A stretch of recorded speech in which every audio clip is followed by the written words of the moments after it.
सिद्धार्थ नाथ जी, बहुत बहुत शुक्रिया रिपब्लिक भारत पर आने के लिए। हमें सबसे पहले तो सवाल आपसे यही पूछना है सिद्धार्थ नाथ जी, योगी सरकार को आखिर ये क्यों कहना पड़ा कि जो प्रवासी मजदूर आएंगे, अब अगर उन्हें वापस काम पर लेना है और सरकारों को या और राज्यों को, तो पहले इजाजत लेनी होगी?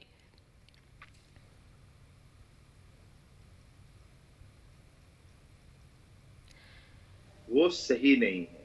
हमारे यहाँ भी 25 लाख प्रवासी रहते हैं उत्तर प्रदेश में, जो झारखंड, छत्तीसगढ़ और इन राज्यों से आते हैं। मगर आपने कोई नहीं देखा होगा कि उत्तर प्रदेश से इन प्रवासियों को एक तरह से ना उनके पास खाने की चीज है, ना उनको रहने का है, उनकी बिजलियां काट रहे हैं। आपने कोई ऐसी चीज नहीं देखी, ना उनको जाने की कठिनाई भी है।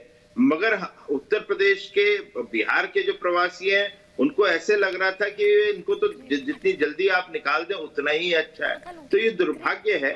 और जिस प्रकार का सामना ने कल एक आर्टिकल निकाला जिसमें रावत ने, जो उनके संजय रावत हैं, उन्होंने कहा कि चौबे, खब्बे और मिश्रा ऐसे करके जो एक कहते हैं, उसको बहुत ही गलत तरीके से उन्होंने अपने आप के शब्दों को लेकर आए। वो सही नहीं है। भारत एक है। भारत में जो भी काम करेगा वो भारतीय कहीं भी जाना चाहे वो जा सकता है। तो इसलिए उन्होंने जिस प्रकार की भाषा, तो उसमें हमने कहा ठीक है, आप हमारा जो उत्तर प्रदेश का प्रवासी कहीं भी जाएगा, महाराष्ट्र जाना चाहे काम के लिए, वो स्वागत है।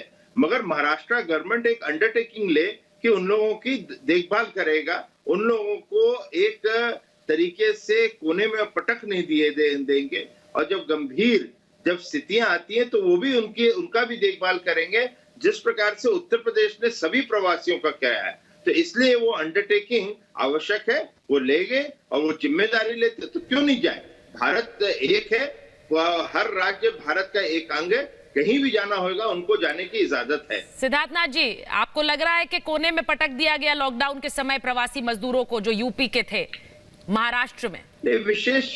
विशेष रूप से जिस प्रकार से महाराष्ट्र सरकार का, मैं ये नहीं कहूंगा महाराष्ट्र के लोगों का, महाराष्ट्र के लोग जो हैं उन लोगों का हमेशा प्रेम मिला, उन्होंने नौकरियां दी हैं और उनको संपन्न बनाया है, तो उनका मतलब आदर और सम्मान भी है। मगर सरकार का दायित्व होता है कि उस समय उनकी देखभाल करें। उन्होंने उनकी सुध-बुध नहीं ली, उनके यहाँ किस प्रकार से वो रह रहे हैं, राशन पहुंच रहा है, बिजली मिल रही है, उन लोगों को घर बैठे हुए, क्या सरकार की तरफ से हमने 600 करोड़ रुपए दिए, हर प्रवासी के बैंक में 2 दफे हमने हजार रुपए पहुंचाए हैं। इसलिए पहुंचाया कि उनको तकलीफ ना हो। मगर आपकी सरकार ने महाराष्ट्र में क्या आप नहीं कर सकते थे? तो ये सब चीजों को लेकर कष्ट है। तो सिद्धार्थ नाथ जी, राज ठाकरे तो अब एक कदम आगे जाकर कह रहे हैं कि अब हम इजाजत देंगे, यूपी का कोई भी अगर यहाँ आकर काम करना चाहेगा तो पहले हमारी सरकार और पुलिस से इजाजत ले। देखिए, राज ठाकरे या शिवसेना का ये पेट एजेंडा रहा है कि किस प्रकार से जो पूर्वांचली होते हैं उनके साथ किस तरह से बर्ताव करें। मराठी वर्सेस नॉन मराठी वो चुनाव में भी करते हैं। मेरे को तो अजीब सा लगता है कि राहुल गांधी अभी 2019 के चुनाव में उन्होंने स्वयं मंच से कहा था और सिर्फ सेना पे ताने मारते हुए कहा था कि उद्धव ठाकरे को जवाब देना चाहिए कि ये प्रवासी जो है या ये पूर्वांचली जो है उनके साथ आप लोग इस प्रकार की भाषा, मराठी नॉन मराठी करते हैं, उनको निकालने की करते हैं। तो आज वही राहुल गांधी शांत बैठे हुए, प्रियंका वाड्रा यहाँ पर उत्तर प्रदेश में बस की राजनीति करती हैं। तो इन लोगों के ये जो दोहरे मापदंड है या इन लोगों का जो चेहरा है वो बेनकाब होता जा रहा है। आपको लगता है कि अगर ऐसा नहीं है तो उद्धव ठाकरे को आकर बोलना चाहिए, क्योंकि वो तो सीधे सीधे कह रहे हैं कि हमारी सरकार बताएगी और हमारी पुलिस फोर्स बताएगी किसको आने देंगे?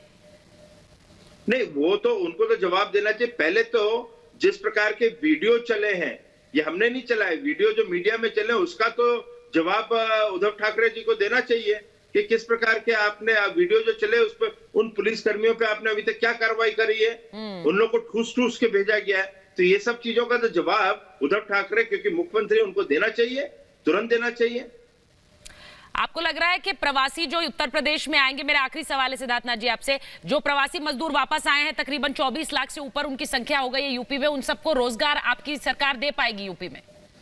देखिए, हम लोगों ने पहले से ही एक योजना के तहत 20 से 25 लाख नौकरियों का हम लोग ने इंतजाम कर रखा था। उसमें हमारा एमएसएमई विभाग है, उसके अंदर हम लोगों का जो पंचायती राज है, ग्रामीण विभाग है, और हम लोग का स्किल डेवलपमेंट, इन लोगों को एक एपीसी जो हम लोग के होते हैं वरिष्ठ अधिकारी है, उनके नीचे कमेटी बनाई।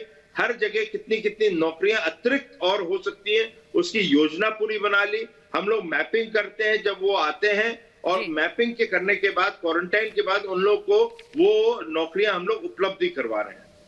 बहुत बहुत धन्यवाद सिद्धार्थनाथ जी, हमसे बात करने के लिए रिपब्लिक भारत से। सिद्धार्थनाथ